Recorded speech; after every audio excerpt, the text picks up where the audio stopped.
ಯಾವ ಮರದ ಎಲೆ ಇದು? ಸೊ ಇದೊಂದು ತುಂಬ ಮೆಡಿಸಿನಲ್ ಪ್ರಾಪರ್ಟಿ ಇರುವಂಥ, ಹೆಲ್ತ್ ಬೆನಿಫಿಟ್ ಇರುವಂಥ ಮರದ ಎಲೆ. ಹಾಗೆಯೇ ಈ ಎಲೆ ಶಿವನಿಗೆ ತುಂಬ ಪ್ರಿಯ. ಯಾವುದಂತ ಗೊತ್ತಾಯ್ತಾ? ಇದು ಬಿಲ್ವಪತ್ರ ಮರ. ನಾನಿವತ್ತು ಬಿಲ್ವಪತ್ರೆಕಾಯಿಯ ಜ್ಯೂಸ್ ಮಾಡ್ತಾಯಿದ್ದೀನಿ. ಬಿಲ್ವಪತ್ರೆಕಾಯಿ ನೋಡಿ ಈ ಥರ ಇರುತ್ತೆ, ತುಂಬ ಹಾರ್ಡಾಗಿರುತ್ತೆ ನೋಡೋಕ್ಕೆ. ಸೊ ಅದಕ್ಕೆ ಅದನ್ನು ನಾನು 1 hour ನೀರಲ್ಲಿ ಸೋಕ್ ಮಾಡ್ತಾಯಿದ್ದೀನಿ. ಸೊ ಆಮೇಲೆ ಅದನ್ನು ಕಟ್ ಓಪನ್ ಮಾಡಬೇಕು. ಕಟ್ ಓಪನ್ ಮಾಡಿ ಅದರ ಪಲ್ಪಿದು ಜ್ಯೂಸ್ ಮಾಡೋದು ನಾವು. ಅದು ಡಯಾಬಿಟಿಸಿಗೆ, ಡೈಜೆಷನಿಗೆ ಎಲ್ಲದಕ್ಕೂ ತುಂಬ ಒಳ್ಳೆಯದು. ನೋಡಿ ಪಲ್ಪ್ ಈ ಥರ ಇರುತ್ತೆ. ಸೊ ಮೀನ್ ವೈಲ್ ನಾವು 1-2-3 ಡೇಟ್ಸ್, ಹಾಗೆಯೇ ಒಂದು ಏಲಕ್ಕಿ, ಸ್ವಲ್ಪ ನೀರು ಹಾಕಿ ಗ್ರೈಂಡ್ ಮಾಡೋಣ.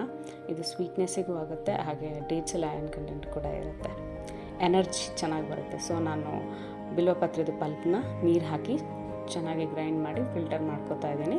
ಆವಾಗಲೇ ಗ್ರೈಂಡ್ ಮಾಡಿರೋವಂಥ ಡೇಟ್ಸ್ಗೆ ನಾನು ಇದನ್ನು ಆ್ಯಡ್ ಮಾಡಿಕೊಂಡು ಮಿಕ್ಸ್ ಮಾಡ್ತಾಯಿದ್ದೀನಿ. ಹಾಗೆಯೇ ಸ್ವೀಟ್ನೆಸ್ಸಿಗೆ ಒಂದು ಸ್ವಲ್ಪ ಹನಿನೂ ಆ್ಯಡ್ ಮಾಡ್ಕೊತಾ ಇದ್ದೀನಿ. ಸೊ ನಮ್ಮದು ಬಿಲ್ವಪತ್ರೆ ಕಾಯಿಯ ಜ್ಯೂಸ್ ರೆಡಿಯಾಗಿದೆ. ಸೊ ನಾವು ಇಟ್ಸ್ ಅ ಟೇಸ್ಟಿಂಗ್ ಟೈಮ್. ಸ್ವಲ್ಪ ಉಗುರಾಗಿದೆ, ಬಟ್ ಆದ್ರೂ ಸ್ಮೆಲ್ ತುಂಬ ಚೆನ್ನಾಗಿದೆ, ಟೇಸ್ಟ್ ಕೂಡ ಸೂಪರ್ ಆಗಿದೆ.